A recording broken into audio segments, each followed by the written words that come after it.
Hello friends, मैं रहीम शेख आप सभी का एक बार फिर से स्वागत करता हूं हमारे इस यूट्यूब चैनल में जिसका नाम है ग्रामर की पाठशाला। आज के वीडियो में हम सीखेंगे आर्टिकल्स के बारे में जो एक डिटरमाइनर का टाइप है। डिटरमाइनर किसे कहते हैं? वो वर्ड जो नाउन के पहले यूज़ होता है बताने के लिए कि आप किसी स्पेसिफिक चीज़ के बारे में बात कर रहे हैं या किसी काउंट के बारे में बात कर रहे हैं। तो डिटरमाइनर में काफ़ी सारे कॉन्सेप्ट्स होते हैं, उसमें से एक कॉन्सेप्ट है आर्टिकल। हमने स्कूल में सुना ही पढ़ा ही होगा कि आर्टिकल कब यूज़ करते हैं, आर्टिकल क्या होता है। और मैं आप सबको ये भी बताना चाहूँगा कि उस टाइम पे जो हमने पढ़ा था हो सकता है वो कुछ और हो, लेकिन आज के वीडियो में जो आप सीखेंगे वो बहुत ही करेक्ट होने वाला है। ओके, तो आपने स्कूल में सीखा होगा कि जब भी कोई वावल होता है, वावल का हमने देखा था कौन कौन से वावल होते हैं, ए ई आई ओ यू। अगर आपने हमारा ये लेक्चर नहीं देखा है तो आप हमारा ये लेक्चर देख सकते हैं। तो वावल क्या होता है? ए ई आई ओ यू। तो अब कभी भी कोई भी वर्ड अगर वावल से शुरू हो रहा है, जैसे कि अम्ब्रेला, तो हमने पढ़ा था इसके आगे लगा देना है एन।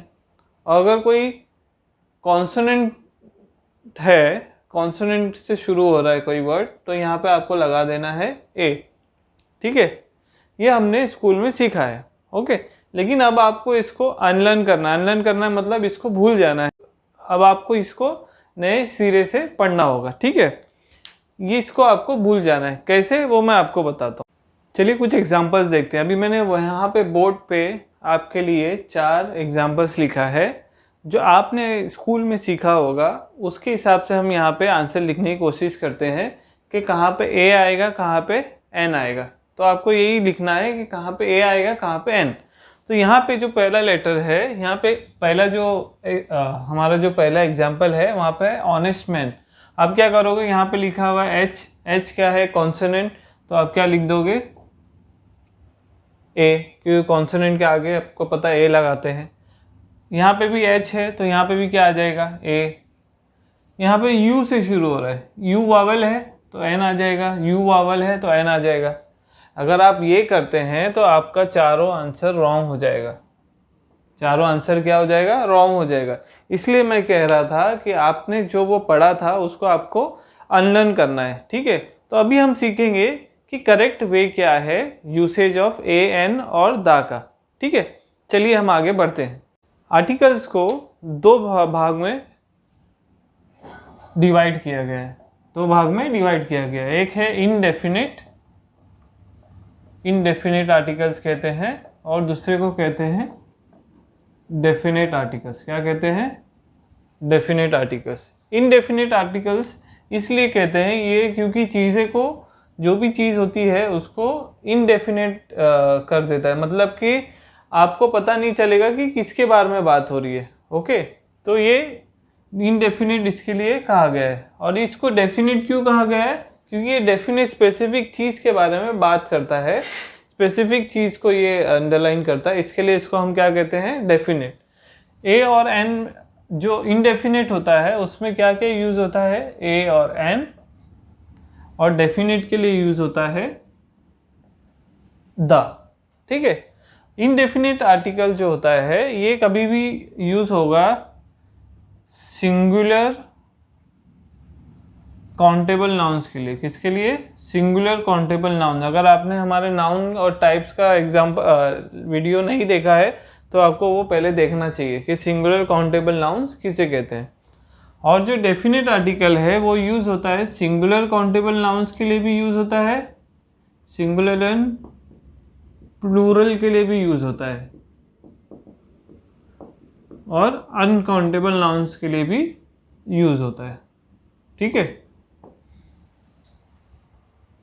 अभी यहाँ पे ए और एन कब यूज़ करना है? जब भी आपको याद रखना है, हमने वॉवल्स और कॉन्सोनेंट, हमारा जो सबसे पहला लेक्चर था उसमें हमने देखा था कि 26 लेटर्स है जिसमें से 5 वॉवल्स है और 21 कॉन्सोनेंट्स है।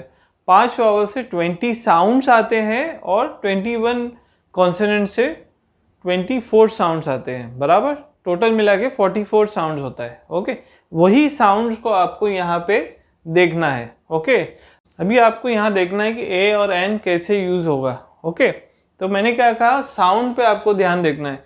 जब भी अगर साउंड रहेगी वॉवेल की, किसकी?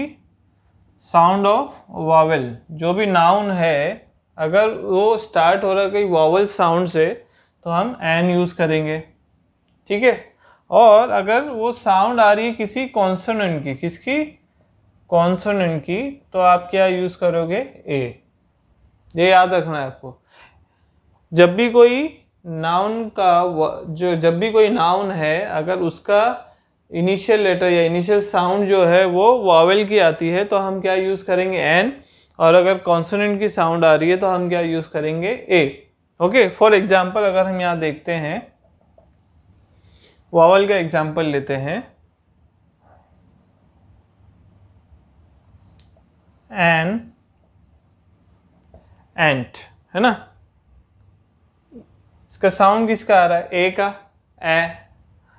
तो अगर ए जो साउंड है ये वावेल का ही साउंड आता है, ठीक है। जो 20 साउंड है उसमें से एक साउंड, तो एन, एंड जो है ये वावेल साउंड आ रहा है, बराबर। इसके लिए आप क्या यूज़ करोगे, एन।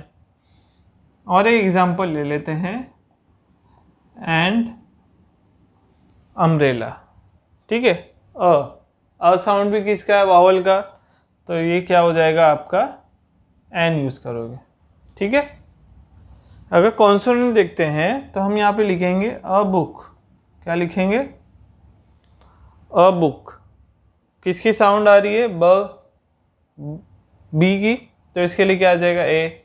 यहाँ पे अगर लिखते हैं अ टिकट, टी का साउंड आ रहा है तो ये क्या हो जाएगा, आपको ए लिखना है। तो आपको ये समझ में आ गया कि ए और एन कब यूज़ करोगे आप, जब भी किसी इनडेफिनिट चीज़ की बात होगी तो आपको ए और एन यूज़ करना है, ठीक है। ए कब यूज़ करोगे, जब भी कोई नाउन का साउंड अगर कॉन्सोनेंट से शुरू हो रहा है तो, और एन कब यूज़ करोगे, जब वॉवल से उसकी आवाज़ आ रही है नाउन की। और ये यूज़ होगा कभी भी सिंगुलर काउंटेबल नाउन के लिए। अभी सपोज फॉर एग्जांपल इधर आप देखते हैं अ बुक, ये एक ही बुक की बात हो रही है, ठीक है। लेकिन ये जो बुक है ये कोई भी बुक हो सकती है ना। इसके लिए इसको क्या बोलते हैं हम, इनडेफिनिट, कि हमें मालूम नहीं है कि इस पर्टिकुलर बुक की बात हो रही है। अगर यहाँ पे देखते हैं अ टिकट, यहाँ पे भी आप देखोगे टिकट सिंगुलर है, बराबर है, काउंटेबल भी है, और दूसरा इंडेफिनिट भी है ना। टिकट कोई भी टिकट हो सकती है, आपको पता नहीं है हम कौन सी टिकट की बात कर रहे हैं, इसलिए आपने क्या किया, यहाँ पे ए लिखा। समझ में आ गया आपको, ए और एन आप कब यूज़ करेंगे, ओके।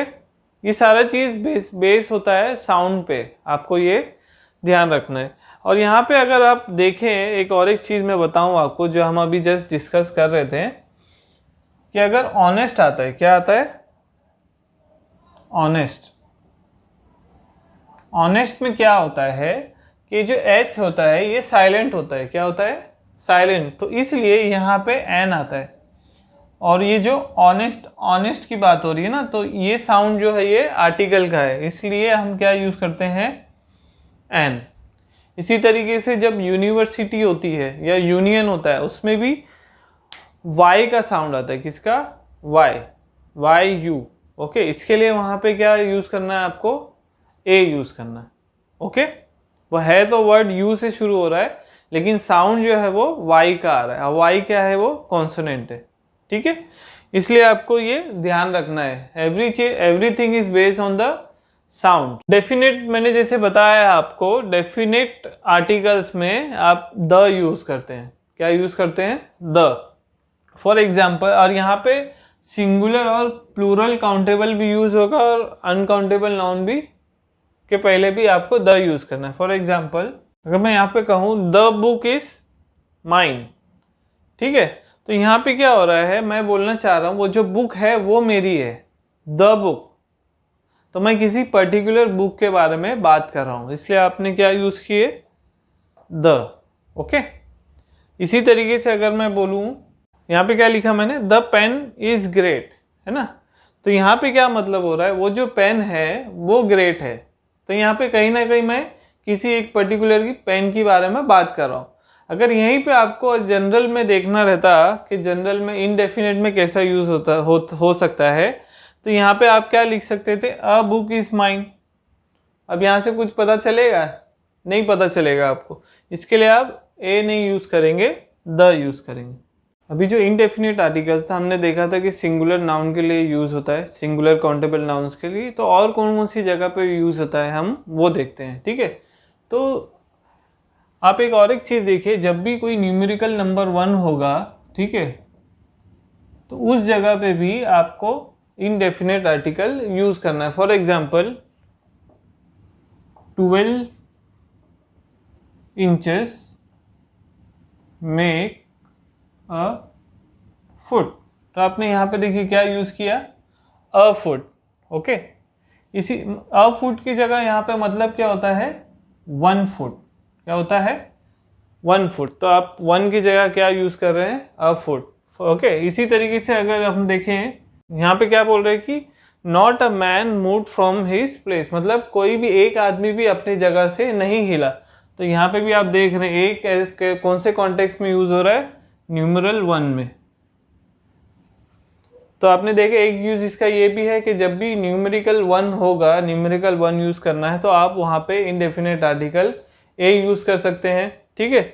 इसी तरीके से अगर कोई एक आप किसी फलाना की बात करते हैं, किसी फलाना की बात, फॉर एग्जाम्पल अगर मैं लिखूं, आप किसी फलाना की बात कैसे कर सकते हैं, uh Salman Khan was found guilty in Chambal.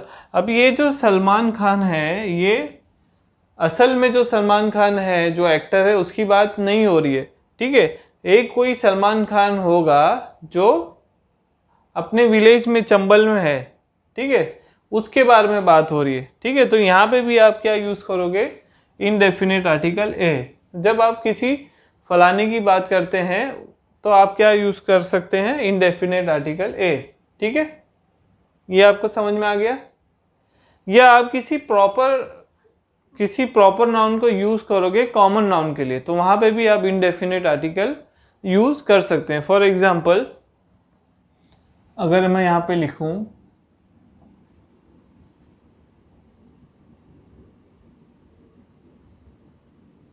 Chanakya came to the rescue, Chanakya rescue के लिए आया। अब यहाँ पे जो चाणक्य यूज हो रहा है, ये किसके लिए यूज हो रहा है, ये है एक्चुअल में क्या, प्रॉपर नाउन, लेकिन ये यहाँ पे यूज हो रहा है as a common noun. Common noun क्या होगा, अ वाइज मैन, ठीक है। किसके लिए यूज हो रहा है कि एक वाइज मैन आया वहां पे किसी के रेस्क्यू के लिए। तो आप जो चाणक्य को यूज कर रहे हैं, नॉट एज ए चाणक्य जो एक्चुअल में चाणक्य था, वो आप यूज कर रहे हैं एक कॉमन नाउन के लिए। जो कॉमन नाउन क्या है, वो वाइस मैन। समझ में आ गया आपको। तो आप जो इनडेफिनेट आर्टिकल है, आप वो इन सिचुएशन में भी यूज कर सकते हैं। सबसे पहले सिचुएशन क्या था, अगर कहीं पे न्यूमेरिकल 1 आपको यूज करना है तो आप उसकी जगह अ यूज कर सकते हैं, ठीक है। नेक्स्ट आप किसी फलाने के लिए, है ना, किसी फलाने को अगर आपको बताना है तो आप उसके लिए भी अ यूज कर सकते हैं। उसी तरीके से आप किसी प्रॉपर नाउन को कॉमन करने के लिए भी अ यूज कर सकते हैं, ठीक है। ये सब यूजेस थे इनडेफिनेट आर्टिकल के। आगे हम देखते हैं यूजेस ऑफ डेफिनेट आर्टिकल। अभी हम देखेंगे यूजेस ऑफ द कब कब यूज होता है। सबसे पहले तो हमने देखा है द जो डेफिनेट आर्टिकल है वो यूज होता है जब किसी पर्टिकुलर चीज के बारे में बात हो रही है, ओके। जैसे हमने देखा था द बुक इज माइन, तो उसमें द एक पर्टिकुलर बुक की बात हो रही थी जो मेरी थी, ठीक है। इसी तरीके से द और भी चीज़ों में इस्तेमाल होता है। जैसे अगर मैं बोलूँ किसी क्लास को रिप्रेजेंट करना है विद अ सिंगल नाउन, तो उसको हम क्या कहेंगे, हम क्या यूज़ करेंगे, द। फॉर एग्जाम्पल यहाँ पे the cow is a useful animal, है ना। किसी पर्टिकुलर काउ के बारे में नहीं बात हो रही, यहाँ पे इन जनरल जो पूरा क्लास ऑफ काउज है उसके बारे में बात हो रही है। तो यहाँ पे काउ का मतलब सिंगल काउ नहीं होता है, पूरी काउ की जो जमात है, काउ की जो क्लास है, उसके बारे में बात हो रही है ना। तो इसके लिए ये द यूज कर सकते हैं आप, जब भी कोई सिंगुलर नाउन आप यूज करते हैं to represent the whole class, तो आप कौन सा आर्टिकल यूज करेंगे, द। इसी तरीके से आप किसी प्रॉपर नाउन जो होता है उसके पहले भी द यूज होता है, ओके। किसी प्लेस का नाम हो गया, ठीक है, या फिर किसी जोग्राफिकल आइडेंटिटी, जैसे फॉर एग्जांपल कोई रिवर है, ठीक है, तो रिवर हम क्या कहेंगे, फॉर एग्जांपल द गंगास, है ना। ओके, गंगा लिखना है अगर हमको, तो हम कभी कभी क्या कहते हैं, द गंगा, तो ये सही होता है। या एग्जांपल सी, तो यहाँ पे क्या आ जाएगा, द ब्लैक सी। अगर कोई माउंटेन है तो हम क्या कहते हैं, द हिमालयास, है ना, हिमालयास। अगर कोई आइलैंड है तो हम लोग क्या कहते हैं, द वेस्ट आइलैंड्स या द वेस्ट इंडीज, है ना। अब यही कहते हैं। ओके, या किसी कंट्री का नाम होता है, ओके, कंट्री का नाम होता है, बहुत ही कम कंट्रीज है जिसके आगे हम द लगाते हैं। यूजुअली जहाँ पे बहुत सारे आइलैंड्स होते हैं उसको आप जमा करके एक कंट्री का नाम देते हैं, जैसे वेस्ट इंडीज़ हो गया, या फिर बहुत सारे स्टेट्स है जिसको आप एक जगह जमा करते हैं और उनको आप बनाते हैं जैसे for example the United states of America, या कोई किंगडम होता है, ओके, और या फिर रिपब्लिक होता है। किंगडम अगर आपको देखना है जैसे the kingdom of Saudi Arabia, या अगर आपको देखना है किसी रिपब्लिक को तो द रिपब्लिक ऑफ गिनेवा या द रिपब्लिक ऑफ इंडिया। तो आप जब भी ये चीज़ें यूज़ करेंगे तो आप वहाँ पे द यूज़ कर सकते हैं, ठीक है। आपको एक चीज़ ध्यान रखना, जब भी प्रॉपर नाउन होगा तो उसके पहले द नहीं आता है, ठीक है, लेकिन ये सब जगह आपको द यूज़ करना है, जो एक आपको बाय रूल याद रखना है। ओके, जैसे अगर मैं यहाँ पे कहूँ द इंडिया तो वो गलत हो जाएगा। ओके, अगर मैं कहूँ द नेदरलैंड्स तो वो सही है। ओके, क्योंकि द नेदरलैंड के लिए आप द ही यूज़ करेंगे। ओके, या फिर मैं कहूँ द पाकिस्तान तो गलत हो जाएगा, द पाकिस्तान नहीं आएगा, वो रॉन्ग हो जाएगा। अगर मैं कहूँ the United states of America तो वो सही आ जाएगा। तो ये सर्टेन कंट्रीज है जिसमें आप जो है द लगा सकते हैं। तो ये जो ज्योग्राफिकल आइडेंटिटी जिसकी रहती है ज़्यादातर, उसको आप द से ही द वाला ही आर्टिकल यूज़ करते हैं। ओके, इसके अलावा आप देखें कि द आप कहाँ यूज़ कर सकते हैं, तो अगर कोई होली बुक्स होती है जैसे द वेदास, है ना, द उपनिषद्स, तो ये होली बुक्स में आप द यूज़ करते हैं। ओके, जब भी कोई होली बुक का नाम आपको यूज़ करना रहेगा तो आप द यूज़ कर सकते हैं। ओके, किसी सुपरलेटिव के लिए भी आप द यूज़ कर सकते हैं। For example the greatest king Alexander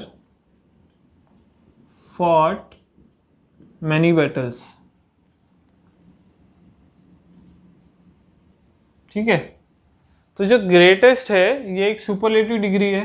ठीक है, तो उसके पहले भी आप क्या यूज़ कर सकते हैं, द। ओके, इसी तरीके से अगर कोई ऑर्डिनल नंबर्स है, एक होता है कार्डिनल नंबर और एक होता है ऑर्डिनल नंबर। कार्डिनल का मतलब होता है 1 2 3 और ऑर्डिनल का मतलब होता है फर्स्ट सेकेंड थर्ड। तो जो ऑर्डिनल नंबर्स होते हैं, for example the first book, ठीक है, तो ये क्या है, ऑर्डिनल नंबर, तो इसके पहले भी आप क्या यूज़ करेंगे, द। ओके, और एक होता है एग्जाम्पल, आप जैसे कोई एडजेक्टिव यूज़ कर रहे हैं, है ना, as an adverb with comparative, as an adverb with comparative. For example as an adverb with comparative, तो एग्जाम्पल वहाँ पे रहेंगे the more the better, the more the better. तो यहाँ पे भी क्या यूज़ हो रहा है, द यूज़ हो रहा है। ओके, और भी जो यूनिक चीज़ें रहती है, जो अपने काइंड में यूनिक रहती है, तो वहाँ पे भी आप द ही यूज़ करेंगे। For example the sun, the sky, the moon, ये सब क्या अपने आप में यूनिक चीज़ें हैं, इसके लिए इसके आगे भी आप द यूज़ करेंगे। ओके, तो ये सारे जो यूजेस है द के, आपने अभी देखा कि द कहाँ कहाँ यूज़ होगा। ओके, और आपने इससे पहले देखा कि ए और एन कहाँ यूज़ होगा। अभी हम देखते हैं रेपिटिशन ऑफ आर्टिकल्स। ओके, क्यों रेपिटिशन ऑफ आर्टिकल्स ज़रूरी होता है, क्योंकि उससे मीनिंग जो है वो चेंज हो जाता है। तो यहाँ पे हम देखते हैं फर्स्ट 2 एग्जाम्पल्स में। सबसे पहला अगर सेंटेंस में देखूँ, I have a black and white cat.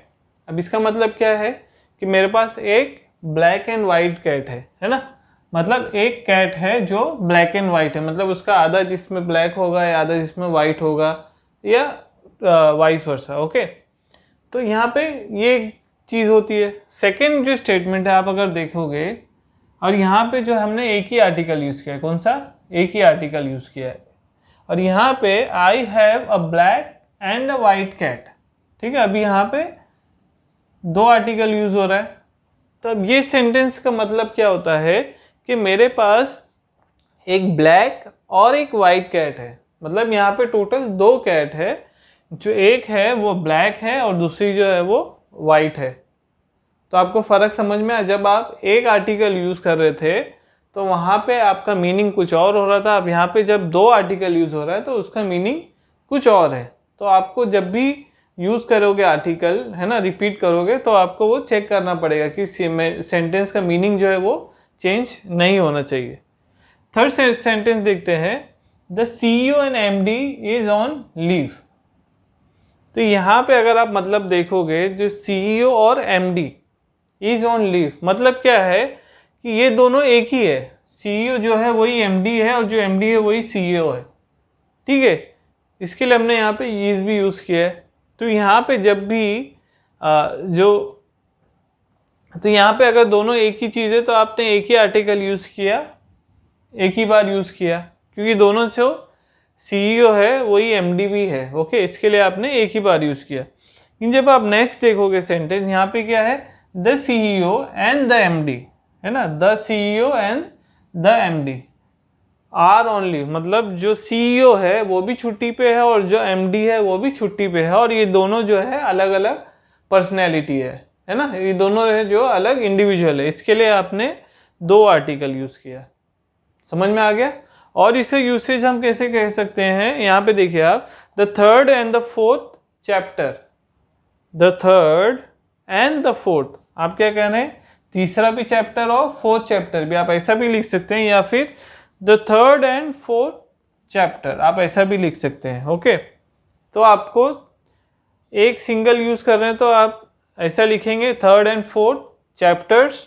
और आप अगर दोनों को अलग अलग कर रहे हैं, the third and the fourth 2 बार आपको यूज़ करना पड़ेगा, और यहाँ पे सिवा चैप्टर यूज़ करेंगे।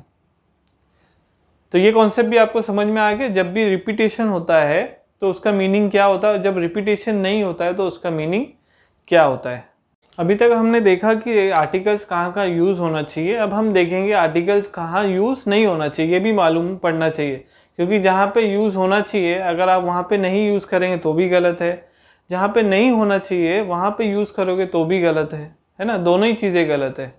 जहाँ होना चाहिए तो वहाँ पे होना ही चाहिए, और जहाँ पे नहीं होना चाहिए वहाँ पे नहीं होना चाहिए। ओके, तो चलिए हम देखते हैं ऐसे कौन से केसेस है जहाँ पे आपको जो आर्टिकल है वो यूज़ नहीं करना है। ओके, तो सबसे पहला है कि जब भी एक्सट्रैक्ट नाउन होता है, जैसे हमने पढ़ा था ऑनेस्टी, करेज, है ना, तो ये सब जगह पे आपको यूज़ नहीं करना है आर्टिकल। द ऑनेस्ट नहीं कहेंगे, द ऑनेस्टी नहीं कहेंगे, और द करेजियस नहीं कहेंगे। ठीक है, तो यहाँ पे आपको यूज़ नहीं करना है आर्टिकल। और प्रॉपर नाउन हो गया, जैसे कि द रहीम, अगर आप कहोगे तो ये गलत हो जाएगा। आपको सिर्फ क्या करना है, रहीम यूज़ करना है। या फिर कहोगे द रानी, तो ये भी क्या हो जाएगा, गलत हो जाएगा, है ना। तो आपको सिर्फ क्या करना है, रानी यूज़ करना है। ओके, उसी तरीके से names of college, university, church, bed, hospital, prison etcetera, इसमें आपको आर्टिकल यूज़ नहीं करना है। ओके, नेक्स्ट है मील्स। मील्स अगर आप जनरल सेंस में यूज़ करेंगे तो आपको आर्टिकल यूज़ नहीं करना है। लेकिन आप जब भी स्पेसिफाई करोगे, मतलब कि आपने जनरल सेंस में यूज़ किया, I did not have lunch today, मतलब आज मैंने लंच नहीं किया, तो यहाँ पे आप लंच जो है ये जनरल सेंस में यूज़ कर रहे हैं। लेकिन आप इसी को स्पेसिफाई करोगे, I had a late lunch today, आज जो मेरा लंच है जो आज का वो लेट हुआ है ना। तो जो लेट वाला लंच है आप उसको स्पेसिफाई कर रहे हैं, तो वहाँ पे आप जो है आर्टिकल यूज़ करेंगे। ओके, इसी तरीके से और आप कहाँ नहीं यूज़ करेंगे, जहाँ पे भी नेम ऑफ रिलेशन होता है ना, जैसे कि मदर, फादर, तो यहाँ पे भी आपको आर्टिकल यूज़ नहीं करना है, यहाँ पे भी आपको आर्टिकल यूज़ नहीं करना है। और एक जगह होता है जहाँ पे भी पोजीशन जो होती है वो किसी यूनिक पोजीशन के बारे में बात करें, जैसे चेयरमैन। ओके, तो इसके पहले भी आपको द यूज़ नहीं करना है या कोई आर्टिकल यूज़ नहीं करना है। तो ये सारी जो लिस्ट है ये आपको याद रखना है कि इसके पहले जो है आपको आर्टिकल यूज़ नहीं करना है। अगर आप आर्टिकल यूज़ करेंगे इन सब के पहले तो आपका स्टेटमेंट रॉन्ग हो जाएगा। ओके, देखिए आर्टिकल जो टॉपिक है ये बहुत ही आसान है समझने में भी और इसको प्रैक्टिकल यूज़ में लाने में भी, लेकिन यहीं पे लोग बहुत सारी गलती भी कर देते हैं। जैसे हमने स्टार्ट में बताया था आपको कि अगर कॉन्सोनेंट है तो आपको ए यूज़ करना है, वॉवल है तो आपको एन यूज़ करना है। ये जो कॉन्सेप्ट आपने पढ़ा था तो उसमें कई सारी गलतियां हो जाती है। तो अब आपको ये जो लेक्चर के बाद है आपको सब समझ में आ गया होगा कि ए और एन कब यूज़ करना है, द कब यूज़ करना है और आपको कब यूज़ नहीं करना है। ओके, तो उम्मीद करता हूँ कि इस वीडियो में आपको बहुत कुछ नई चीज़ें समझ में आ गई होगी और आपका जो भी कन्फ्यूजन था आर्टिकल को लेके वो क्लियर हो गया है। अभी इस वीडियो के बाद आपको कोई और वीडियो देखने की ज़रूरत नहीं है आर्टिकल्स को, जो आर्टिकल से रिलेटेड है। इसमें मैंने A to Z हर तरीके से रिसर्च करके या हर तरीके से अलग अलग सोर्सेज से जमा करके मैंने ये आपके लिए लाया हूँ। इसमें बड़ी मेहनत लगी है। तो अगर आपने अभी तक मेरा चैनल सब्सक्राइब नहीं किया है तो जल्द से आप उसे सब्सक्राइब कीजिए और बेल आइकन को प्रेस कीजिए ताकि मुझे और भी प्रोत्साहन मिलते रहे। मैं आपके लिए इसी तरीके से और भी नए नए वीडियोस बनाता रहूं और आपकी जो दिक्कतें हैं इंग्लिश ग्रामर में वो कम करते रहूं। ओके, हर टॉपिक की तरह इस टॉपिक का भी जो टेस्ट एक्सरसाइज है वो नेक्स्ट वीडियो में हम लाएंगे। ठीक है, तब तक आप सेफ रहें, सुरक्षित रहें और ग्रामर सीखते रहें। Thank you.